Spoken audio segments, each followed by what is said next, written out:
是赵少康，欢迎你来到 TVBS 少康战情室。在我们现场特别来宾，戴伟山议员、杨永明教授、国安会前副秘书长王宏威委员、游淑慧议员、林涛议员。哇，这个中东还在打，说停了说停了哈。伊朗去打科威特，打他的机场，用无人机，你看冒出火球，哦，就打死一个人，这人还是印度人。一定是搭飞机还是怎样，还是不知道是做工作怎样，60几个人受伤，一个机场，哦，机场打得很麻烦，很多飞机啊等等都要延误啊等等哈。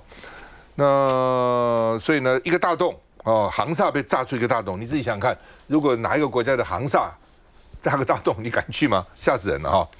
那所以机场航班都暂停了。科威特的国防部发言人说，已经把2名伊朗外交官驱逐出境，哦，太可恶了哦。以色列说伊朗在玩火，什么意思？去炸科威特机场干什么？哦，那川普还淡化，因为川普现在不想打了。川普就说，美伊停火没有破裂啊！哎呀，这小 case， 这个打那个，那个打这个哈，小 case。什么叫停火呢？停火就是更温和的开火。哦，这什么？这什么？哦，这休息是要走更长远的路，所以呢，停火就是更温和的开火。我们虽然是停火，但是我们偶尔打一下没关系啊。停火也是开火，只是温和一点啊。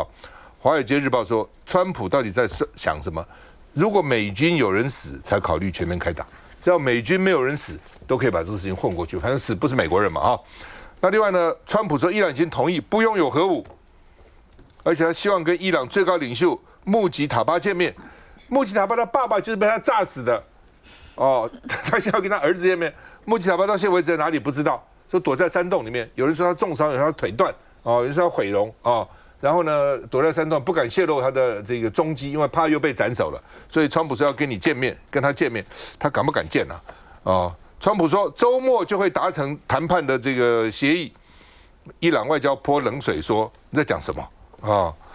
那另外呢 ，CNN 说呢，伊朗要求给钱，有共识就给钱，川普呢拒绝，为什么呢？说他们怕输给奥巴马，说呢他们笑奥巴马，那今天如果你还没有结果，你就给钱，所以他们就现在说不能给钱，没有铀就没有钱，你要销毁你的铀我才给钱，没有销毁我的铀不会给钱哦，没有铀就没有钱，有铀才来谈钱啊。那另外呢，这个今天上午传来消息，美国的众议院215比208通过决议，4名共和党议员倒戈，所以呢，要先授权才能对伊朗用兵，不过这还要到参议院去了哈。那4个这个共和党的众议员反扑，你自己想，如果215减4是211哦，4加到208就212哦。如果这4个共和党众议员不反扑，然后呢就会变221比212通不过的哦，所以这4个人有关键性的影响哈。那另外呢，不但如此，美国的监察长哦说要去彻查国防部、国务院到底哦这个战争为什么打，然后打到现在到底打得怎样？我们看一下。一枚枚飞弹冲向天际。还出动无人机。伊朗革命卫队说，这是为了报复美军空袭伊朗格西姆岛和一艘油轮，所以彻夜打击美军在巴林和科威特的基地。So the attacks we saw overnight, Becky, are some of the most significant we've seen since this ceasefire began back in April. We know that Tehran had said that it was targeting Kuwait because it was targeting an American air base and helicopter base. 但实际被击中的却是科威特国际机场。国际航厦内黑烟直窜，火舌狂烧，大楼屋顶甚至被炸出一个大洞。这波攻击造成至少1人死亡，63人受伤。当地医院已经对伤患们进行7次重大手术。It was only reopened 2 days ago after a previous strike on the airport back in February. 无辜受牵连，让科威特政府暴怒，宣布将2名伊朗外交官列为不受欢迎的人，勒令他们在24小时内限期离境。We've heard from the UAE in particular, and they have said that this needs to be a more unified response from the Gulf nations, saying that you can't have one nation that is bearing the brunt of these attacks. The negotiation itself has gone very well, actually. But if it happens, it could happen like over the weekend. 只是川普在《纽约邮报》的专访上上却还是认为协议进度良好，甚至表态愿意和伊朗最高领袖穆吉塔巴会面。但伊朗半官媒又跳出来反驳说，德黑兰已经全面停下与美伊停火协调员的接触。与此同时，中东传出一个好消息，以色列和黎巴嫩发出联合声明，指出同意落实停火协议，或许能稍稍缓解不断升温中的中东局势。那明兄啊，到底有没有可能这个停火？那现在好像大家也不太在乎了哈。之前呢一停股市又大涨，一不停股市又跌，现在好像大家利空利多都钝化哈。那你认为会不会停？然后以色列是这个伊朗去炸科威特干嘛？是给老美颜色看吗？一定要停，所以会停，只是不知道什么时候停。那这个停当然代表这个协议要签。那协议签最重要的关键其实就是荷尔蒙兹海峡的开放。现在荷尔蒙兹海峡还是被封锁的，然后美国也封锁伊朗的这些港口。我讲2个时间点接下来先讲远的9月，也就是第3季的最后那个月。如果说荷尔蒙兹海峡还是跟今天一样，绝大部分的船都不能离开的话，油、天然气、大宗物资，这个所谓的化肥通通都出不来。到9月的时候我觉得全球的经济会进入到一个不可逆转的衰退。3个月，因为已经3个月了，现在是战争的第95天。如果是战争前它占全世界的20%，大概就是每天2000万桶。然后呢，2月28号之后呢，平均大概有1300万桶出不来。那有一些是经由沙烏地阿拉伯的那个油管，有一些是伊朗自己本身走陆上，或者是很少部分走荷尔蒙兹海峡。所以1300万桶，如果你现在乘上95是多少？是12亿桶。也就是说，在过去这3个月，全世界已经少了12亿桶的这个油。我们现在只讲油，那这12亿桶怎么来呢？第一个，有一些国家增产，美国、俄罗斯增加生产。第二个，它到国际现货市场，因为油大部分是期货市场但也有现货市场引资舰队。第3个呢，就各自的自己的所谓的战备储油，但战备储油用的还不多，日本、美国，而且它都可以比较长。那他们从台湾来的这个比例也不是太高，日本很高，但是呢，它的战备储油可以到200天，所以目前还撑得下去。那你看到不断有4月7号之后这个停火，就有一直好消息说要签。你看川普一直在讲，这个礼拜，我们已经听他讲 N 次了。周末。但是呢，这个时间的窗口越来压力越大。如果真的到了9月，我不确定9月初还是9月底就要看接下来的发展，都还不能过的话，那我觉得其实对东南亚国家、对全球南方国家、对所有的全世界，这个油价现在是95块布兰特原油，可能会到120到150，那真的就回不来，会产生连锁性的冲击。但第2个时间点比较近的是6月底，如果6月底到现在还是跟现在一样不能通的话我觉得那个情况已经会非常恶劣了，会非常恶劣，因为你战备储油大家都不能够用的太多，想说这个情况可能会拖得更久。那第2个是你国际现货买不到了，然后呢，各国的增产有限了。6月底、9月底都是什么时候？天气最热的时候，你工业用电、民生用电都会碰到问题。所以光是用电这一块能源这一块就会难以想象。因此，川普知不知道？他知道，他也知道对他的这个就是其中选举压力。那现在众议院是过了那众议院过，要送参议院。那参议院有没有可能？之前参议院也有4个共和党议员跑掉，就是跑票。然后呢，现在有可能过有可能不过，不知道。那所以川普现在就想努力，就算2个院都过，川普也可能不理他。而且他说，我4月7号我就停火了，所以已经这个符合战争法案的要求。但是你还是在打飞弹呢，你还是在用军事武力去封锁啊。所以呢，现在这个代表什么意思？在法律上虽然不一定会最后有那个有效的结果，命令川普撤军，但法律上以及名义上表态了。还有呢，最重要的是，川普就不可能真的再去打伊朗了，就大规模打伊朗，因为民意已经拒绝了。那当然就会可能对他产生压力，就要赶快去放。但他现在最大的问题是，他要一个胜利的协议，可是他明明是输的。伊朗是要一个胜利的协议，所以不愿意放。伊朗现在倒过来，我们刚刚看到一个打飞弹打那个科威特的国际机场，伊朗现在倒过来对川普做极限施压，你要不要接受一个协议？然后呢，这个协议谈到比如说制裁、冻结这些问题，然后甚至还包含一定的赔偿，川普能不能接受？我觉得现在川普可能到一个就是他自己要面临的考虑，他到底要一个怎么样的情况，时间不能再拖了。不过虽然众议院是通过了，但是众议院的这个多数党众议院的这个共和党的这个多数党领袖是反对的哈，他是讲了议长啊哈，他说川普正在谈判啊，你现在通过这个以后，川普怎么谈判呢？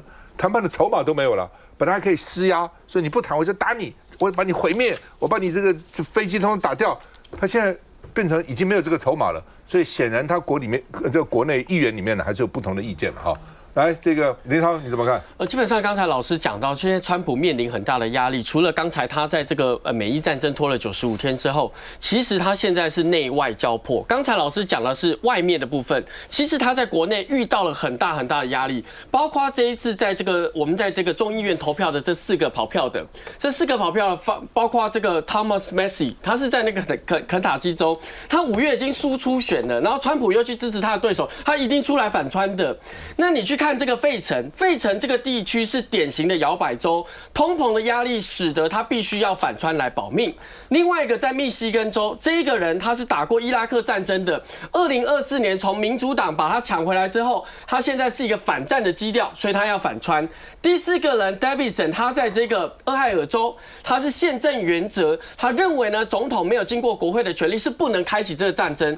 这4个人代表共和党4种不同的原因来反川。所以你就知道他压力有多大。这是众议院呐，那一路进到参议院50对47的程序，因为还没有真正投票，它是程序投票。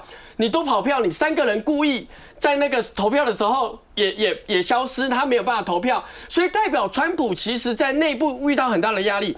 那外边的压力包括科威特这个，因为美国在中东很重要的是科威特嘛，它重要的是它的补给线、它区域的信心，所以你可以看到党内的这个倒戈、油价的通膨跟民调的下滑，本来川普是想说伊朗处理完之后，他要进一步的处理古巴的，然后他想说美伊战争，我的民调应该推升到我11月2号刚好进行其中的选举，我大胜我就可以指定接班人，我的政权是延续的，我共和党是稳定，就没有一项事情是符合他的期待，所以我觉得如果以这样的推算来讲，他可能会在9月24号从中国希望拿到更多的经济红利，然后呢，他一路在11月2号前，为了他其中选举，包括刚才提到的4个州的这些选举，他都会出更多的险棋险招。所以如果以这个格局来看，老师刚才提到的，就是说到底3个月后经济荷姆兹海峡能不能稳定？我认为啊，川普可能在这个过程中他筹码有限，他要不就是让，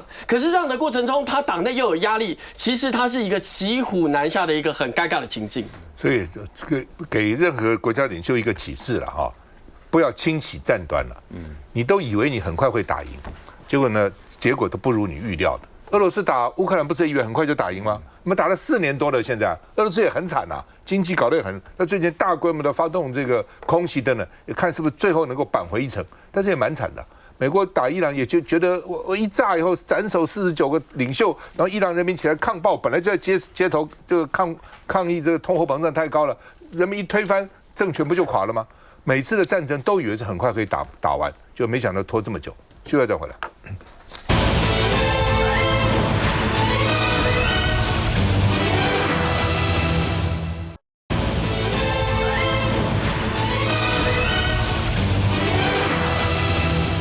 好，那么美国要对台湾课征10%的关税，因为他之前那个对等关税就是10%，哦，那川普不死心，被这个法院判这个违法以后呢，就想用301调查，然后呢，现在终于，反正就随便你讲了啊，他有2个，一个叫做这个强迫劳动，一个就是说生产过剩，反正随便你讲嘛，你能外销到美国，一个就是你强迫劳动，因为你强迫劳动，所以你的劳动条件比我们美国差。所以你东西便宜，因为你劳工那边省了钱了。我们美国这边常常罢工啊，没事这个周末晚上不加班啊，一堆限制条件10几种限制条件。那你国外没有这样啊，所以你东西就便宜，你卖给我，说我加你税，让你的这个成本跟我一样，这是一种。一种是这些国家呢进口其他的国家，其他这些国家有强迫劳动行为也不行，进口也不行，你要跟我一样，这些国家不准他进口好吧，那昨天呢，我们就被说要课征10%，不过我相信政府一定很得意了，说日本、韩国都课征12.5%，其实10%、12.5%也没差那么多哦，并没有差那么多。问题是我们有没有强迫劳动呢？哦，我们认为没有啊，但老美说你有啊。比如中小企业劳工能不能组工会？没事跟你示威抗议罢工？我们大概中小企业很少组工会嘛。老美说中小企业得组工会，为什么只有工厂要组工会，中小企业不能组工会？类似这样啊。那另外呢，这个除了这个以外，所以他用301维持他的10%的关税或12.5%的关税，所以14个经济体被征10%，然后大概有46个被征12.5%，这个还不可怕，可怕的是接下来的这个所谓生产过剩，这怎么巨大？就捷安特就被人家认定是这样，所以捷安特现在产品到美国被扣留啊。那捷安特说希望能够最近能够解决这个问题。就老美是很坏的啊，说扣你就扣你啊，说加你关税就加你关税啊，那美国的贸易代表署说，台湾的法律没有强迫劳动产品，就强迫劳动产品进口，对，进口也不行，别的国家有强迫劳动，你把它进来也不行所以呢，这个经济部说我们不会受到不公平对待，行政院说我们持续沟通那另外呢，这个劳动部说不是针对台湾。但是要知道美国到底为什么说我们强迫劳动，内容到底是什么那现在要跟经济部说呢，要输入的这个产品，如果是强迫劳动的货品呢，我们要想办法让它不输进来。我们看一下。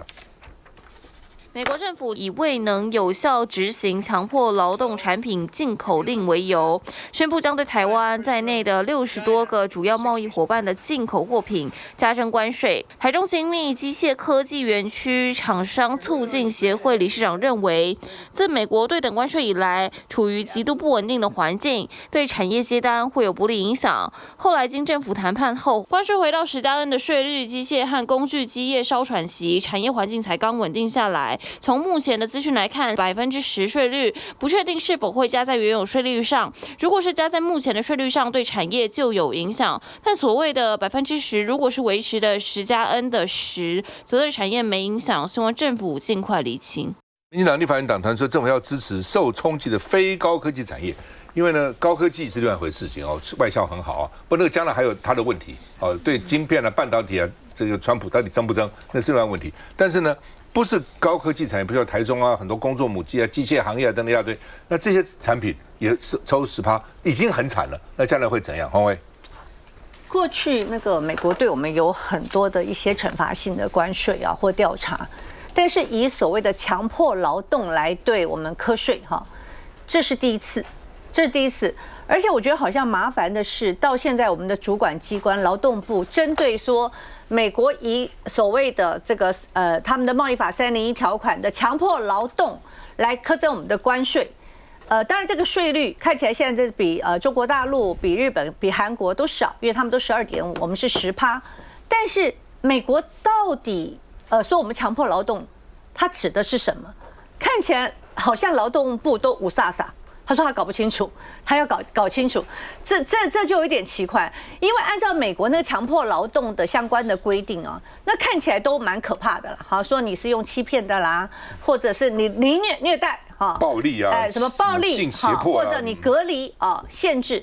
那有一些我比较可以理解，比如说他是那种扣押证件，那这个可能就牵涉到你使用外籍移工的部分。好，扣押证件，因为我们知道包含我们有一些企业怕这个外籍移工跑掉嘛，对不对？就是扣押这，所以我看起来好像这个部分是可以符合，但是其他你说，就算我们现在有说血汗工厂就是过度加班这个可能符合他所谓的强迫劳动，但是你说现在台湾里面用凌虐的、隔离的、什么限制你是把你关起来的。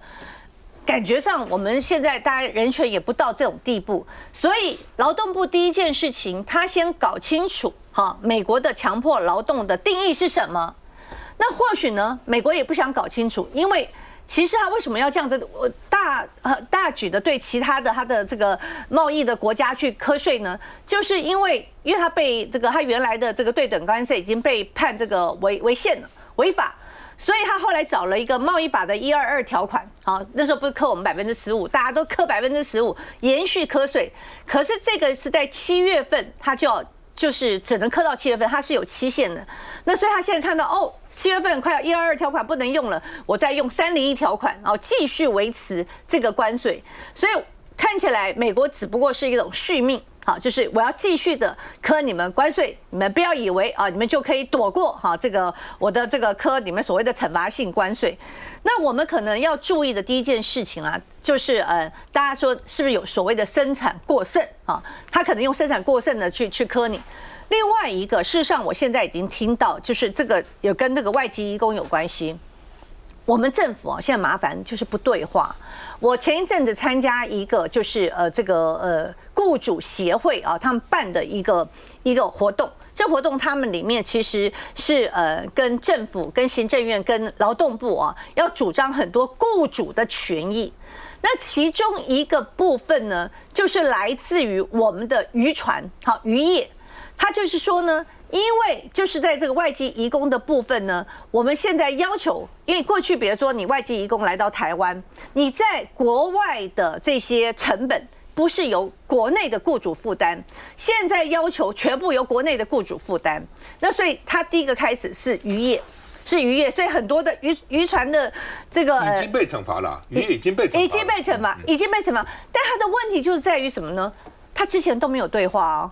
他之前也没有协调，然后突然就是这样干法了，所以对于你知道我们现在在这个台日协定里面，我们的渔产品其实有很多到美国也是要科比较高的这个税率的，所以我们比较担心的是我们的渔产品，我们不是其实在讨论里面包含我们农产品。到美国要被科比较高的关税，比如像兰花台湾之光，那也到美国去科比较高的关税，那是不是未来我们的渔产品、我们的渔业捕获的这些渔获，如果出口到美国，美国也以所谓的强迫劳动，因为他都认为你渔船用了大量外籍移工啊，你这里面就是强迫劳动，所以我要讲就是说，这就好像一波未平一波又起啦。也就是说，我们现在不管你签 MOU 也好，答应要给人家5000亿的这个的投资也好，或者台日的这个 ART 啊签订，虽然没有生效，但事实上我们都已经在实施。可是我们的企业哈，不管是渔业或者中小企业，其实这种强迫劳动，高科技主要是半导体的那个课税啊。但是这个强迫劳动的问题，我们一定会有很多的制造业。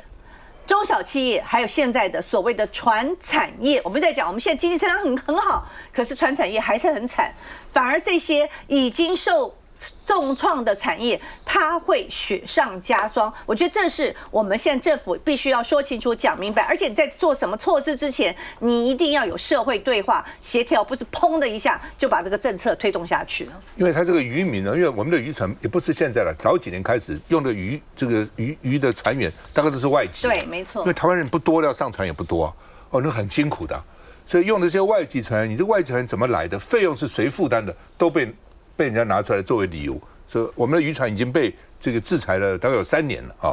台湾现在这很麻烦，到处缺工。你看路上的公共工程，你看了几个台湾本地工，你看那个颜色、皮肤都不是我们的人啊，都外面人，没有这些人，公共工程还进行不进行，对不对？然后呢，今天联合报登，去年有66万6千人跑到国外去找事情，哦。66万6千，大陆占1/3，然后其他这个美国、韩国、日本其他国家，台湾他觉得外面工作啊，又可以这个看国外的这个各种不同的事物啊、文化背景啊，待遇可能比较高啊。然后还有人最近炒股票，年轻人觉得我股票一夜赚的钱哦，比起工作还多哈。那天我看统计是，他会有将近33万的年轻人不找工作，或是离开工作就炒股票。我给他加一下，66万6加上33万，这100万呐！100万的人不在台湾找工作，再加上少子化，所以你现在到很多地方去了，看不到台湾人做。到餐厅去，小吃店这样，小吃店都是外餐厅也是这样。礼拜天我这个餐厅去，满满坐的客人，等了半个钟头才来点菜。我怎么那么久？只有2个人能点菜，其他都是外籍移工。外劳听不懂嘛，所以一定要等台湾的人来点菜，才能听得懂要点什么菜。可你还问他这个什么菜那个菜，等了半天。很多餐厅现在都真的这样子，你跟他讲话他又不懂。对不对？然后要找那个懂的来跟你对话，就变成这样子，将来这个问题非常严重，而且老美现在还要制裁你。休息一下再回来。